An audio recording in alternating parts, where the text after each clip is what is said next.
Halo semuanya, kami dari kelompok 6 akan membahas mengenai water quality prediction. Simak video selanjutnya. Untuk pertanyaan pertama, apakah suhu mempengaruhi pH air? Jawabannya, berdasarkan garis merah yang terletak pada gambar, dapat dilihat apabila suhu meningkat, maka pH air juga ikut meningkat meskipun tidak terlalu signifikan. Ini menunjukkan adanya korelasi positif yang lemah. Selanjutnya, pertanyaan kedua, faktor apa yang paling berpengaruh terhadap pH air? Pada grafik menunjukkan angka korelasi faktor terhadap pH. Semakin dekat dengan angka 1, maka hubungannya semakin kuat. Tetapi jika semakin dekat dengan 0, maka hubungannya semakin lemah. Faktor yang paling mempengaruhi pH air yaitu konduktansi atau kandungan mineral spesifik, karena angkanya menunjukkan 0,72, yang dimana artinya jika nilai konduktansi naik, maka nilai pH air juga akan ikut naik secara signifikan. Selanjutnya pertanyaan ketiga, berapa rata-rata mineral atau konduktansi per stasiun? Pada grafik telah diurutkan stasiun dengan mineral terendah hingga tertinggi. Rata-rata angka mineral terdapat 3 stasiun yang kurang dari 0,850, lalu terdapat 31 stasiun yang mineralnya di antara 0,825 sampai 0,925, dan terdapat 3 stasiun yang lebih dari 0,925. Selanjutnya pertanyaan nomor 4, stasiun yang menunjukkan mineral tertinggi dan terendah. Menurut grafik yang sudah tersedia pada gambar di atas, stasiun yang kandungan mineralnya terendah yaitu pada stasiun 22039000, sedangkan stasiun yang kandungan mineralnya tinggi itu ada di stasiun 22035,975. Pada nomor 5, stasiun yang memiliki kualitas air yang paling stabil itu ada di stasiun 22,03655 karena tidak terdapat perubahan pH yang tidak wajar dan kondisi pH sehari-harinya tergolong dalam standar pH normal, itu ada di kisaran angka 0,700. Pertanyaan ke-6, berdasarkan dissolve oksigen terendah, stasiun mana yang menunjukkan tingkat polusi tertinggi? Itu ada di stasiun 2336340 karena DO yang semakin tinggi menandakan bahwa air akan semakin aman. Sebaliknya, DO yang rendah itu menandakan bahwa air mengalami polusi dan oksigen yang terkandung sangat sedikit. Lalu rata-rata DO di stasiun 2336340 itu ada di 0,00121. Yang selanjutnya kita beralih ke poin ke-7, yaitu mengenai analisis distribusi variabel pH dalam dataset water quality prediction yang kami gunakan. Berdasarkan hasil analisis data, dapat kita simpulkan 3 poin utama. Yang pertama, seluruh data pH dalam dataset ini memiliki rentang antara 0,57 hingga 0,96. Kedua, frekuensi terbanyak atau puncak persebaran data berada pada nilai pH 0,65. Dan yang ketiga, pada titik puncak tersebut tercatat jumlah data mencapai 2.500 sampel. Hal ini menunjukkan bahwa sebagian besar sampel air dalam dataset kami memiliki karakteristik pH yang sangat terkonsentrasi di angka 0,65. Selanjutnya kita beralih ke poin 8, yaitu mengenai analisis distribusi tingkat mineralisasi atau konduktansi spesifik dalam dataset. Ada beberapa poin penting statistik yang dicatat pada slide ini.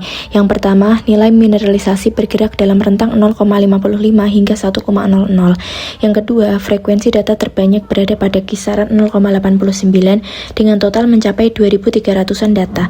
Selain itu, grafik ini dilengkapi dengan parameter statistik. Garis merah putus-putus di tengah menunjukkan nilai rata-rata atau min keseluruhan data yang berada di angka 0,89. Sementara dua garis hijau di sisi kanan dan kirinya merupakan rentang standar deviasi, yaitu dari 0,85 hingga 0,93 yang menandakan bahwa persebaran data kita cenderung stabil dan mengelompok di sekitar rata-rata. Berdasarkan visualisasi data menggunakan scatter plot di sebelah kiri serta perhitungan statistik yang telah dilakukan, ditemukan bahwa korelasi antara DO dan pH air tergolong dalam kategori positif lemah. Secara teoritis, korelasi positif ini berarti apabila kandungan DO atau oksigen terlarut semakin tinggi, maka nilai pH air juga akan cenderung mengalami peningkatan. Namun, perlu kita garis bawahi bahwa nilai koefisien korelasinya tergolong kecil, yaitu dengan nilai R sebesar 0,2673. Angka ini menunjukkan bahwa hubungan kedua variabel tidak begitu erat, sehingga dapat disimpulkan bahwa dissolved oksigen bukan merupakan satu-satunya faktor penentu utama yang mempengaruhi nilai pH di dalam air. Selanjutnya, kita akan membahas pertanyaan nomor 10. Jika tingkat mineralisasi meningkat, langkah filtrasi apa yang paling krusial? Nah, pada grafik ini, kita menggunakan box plot untuk melihat sebaran nilai konduktansi spesifik pada air. Konduktansi spesifik digunakan untuk mengetahui banyaknya kandungan mineral atau zat terlarut di dalam air. Semakin tinggi nilainya, maka semakin tinggi juga kandungan mineralnya. Dari hasil grafik, terlihat bahwa sebagian besar data berkumpul pada rentan 0,87 sampai 0,91 μs per cm. Hal ini menunjukkan bahwa mayoritas sampel air memiliki kondisi yang cukup stabil dan tingkat mineralisasi yang normal. Pada grafik juga terlihat beberapa titik di luar kotak yang disebut outlier.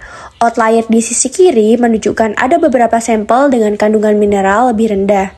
Sedangkan outlier di sisi kanan menunjukkan adanya sampel dengan kandungan mineral lebih tinggi dari normal. Namun jumlah outlier di sisi kanan tidak terlalu banyak, sehingga kandungan mineral tinggi tidak terlalu dominan pada data ini. Berdasarkan hasil tersebut, dapat disimpulkan bahwa kondisi air secara umum masih tergolong stabil dan kebutuhan filtrasi menggunakan reverse osmosis atau RO belum terlalu mendesak secara keseluruhan. Tetapi untuk beberapa sampel dengan kandungan mineral tinggi, filtrasi RO tetap diperlukan agar kualitas air tetap baik. Nah, selanjutnya kita akan menjawab pertanyaan nomor 11. Seberapa besar dampak variasi data terhadap metrik evaluasi model? Berdasarkan visualisasi dari hasil evaluasi model, variasi data memberikan dampak yang cukup besar terhadap metrik evaluasi model regresi. Pada grafik actual versus predicted pH, terlihat bahwa titik-titik prediksi belum seluruhnya mengikuti garis merah yang berupa garis prediksi sempurna. Hal ini menunjukkan bahwa variasi data menyebabkan hasil prediksi model masih memiliki beberapa error atau selisih dengan nilai sebenarnya. Namun, sebagian besar titik masih cukup terlihat dekat dengan garis merah, sehingga model masih mampu melakukan prediksi dengan cukup baik. Pada grafik distribusi residual, sebagian besar error berkumpul di sekitar angka 0. Ini berarti selisih antara nilai aktual dan prediksi tidak terlalu besar, sehingga model memiliki performa yang cukup stabil walaupun masih terdapat beberapa error akibat variasi data.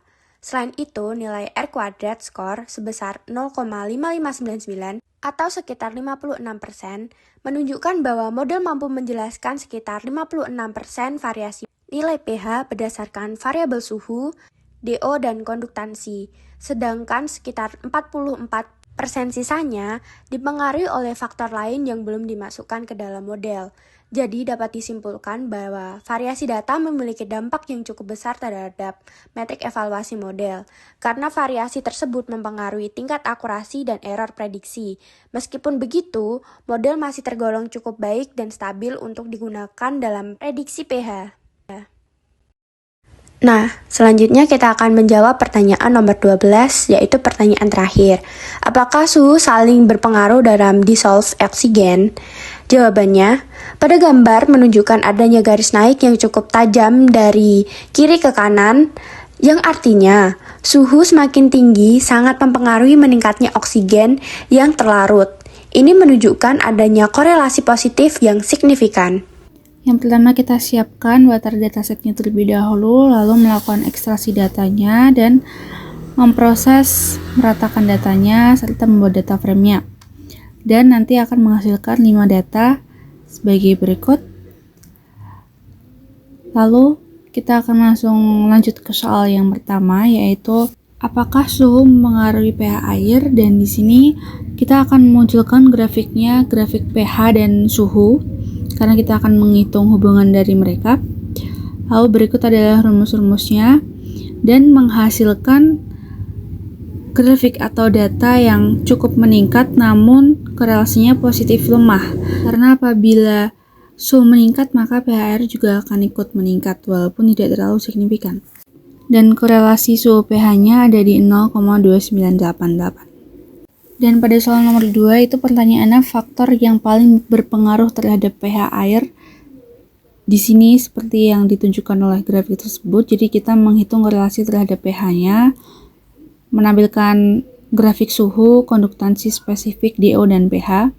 Lalu di sini ada penjelasan tentang grafiknya. Makin dekat dengan angka 1, maka hubungannya akan semakin kuat. Lalu pertanyaan nomor 3 itu menghitung rata-rata mineral per stasiunnya. Jadi di sini bisa menghasilkan 3 stasiun kurang dari 0,850, 31 stasiun 0,825 sampai 0,925, dan 3 stasiun lebih dari 0,925. Lalu di pertanyaan yang keempat itu ada nilai terendah dan nilai tertingginya. Itu tertingginya ada di stasiun 22035975 dan terendahnya di 2203900. Jadi di sini memunculkan nilai konduktansi dan stasiunnya ada berapa. Pertanyaan 5, stasiun yang memiliki kualitas air yang paling stabil itu ada di stasiun 2203655 karena tidak terdapat perubahan pH yang tidak wajar dan kondisi pH-nya itu sehari-hari tergolongin dalam standar pH normal. Seperti yang kita lihat, jadi di sini memunculkan grafik nilai pH dan jenis stasiunnya. Pertanyaan nomor 6, di sini berdasarkan DO terendah, stasiun mana yang menunjukkan tingkat polusi tertinggi? Pertama-tama kita akan mengambil 5 data dengan DO terendah terlebih dahulu. Lalu di grafiknya memunculkan ID stasiun dan rata-rata oksigen terlarut untuk menganalisis indikasi polusi tertingginya berdasarkan DO terendah. Dan di sini ada kesimpulannya. Lalu di sini kita bisa lihat stasiun yang memiliki rata-rata oksigen terendah itu dia memiliki warna yang lebih pekat di sini dibikinnya, lalu yang lebih banyak itu dibikin lebih terang. Stasiun dengan tingkat polusi tertinggi itu ada di stasiun 2336340, kadar oksigennya ada 0,00121.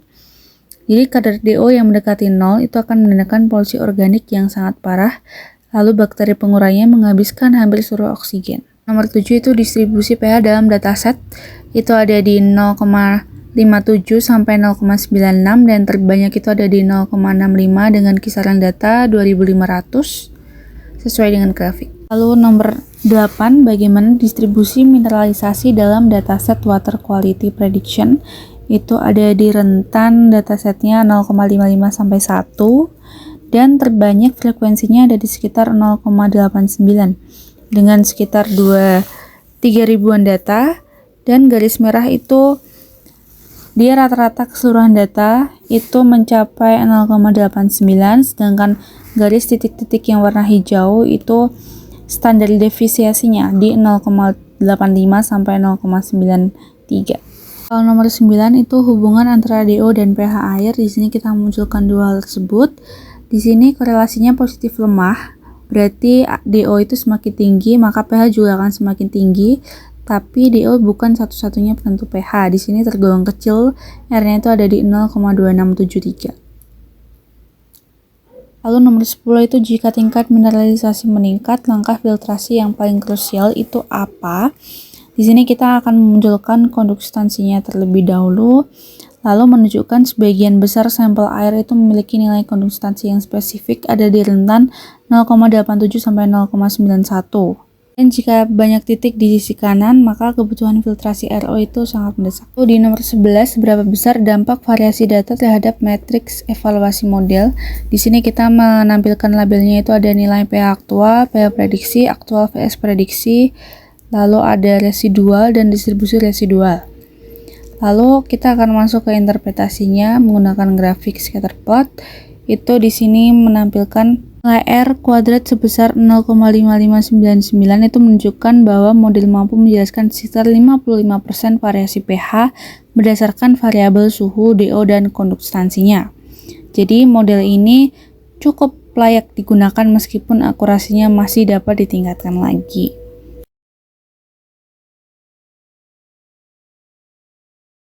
Lalu nomor 12, apakah suhu saling berpengaruh dengan DO? Dan di sini kita menggunakan labelnya, menggunakan grafiknya itu scatter plot dengan transparansi karena datanya sangat banyak. Lalu di sini menggunakan labelnya itu ada suhu, ada DO karena akan menghitung hubungan suhu dan DO. Lalu di sini nilai korelasinya memberikan hasil akhir itu 0,8433 dan kesimpulannya terdapat hubungan positif. Jadi jarang terjadi secara alami pada air yang terbuka. Terima kasih sudah mendengarkan presentasi kita sampai akhir. Semoga ilmu yang kita sampaikan dapat bermanfaat bagi kita semua. Sampai jumpa di topik selanjutnya.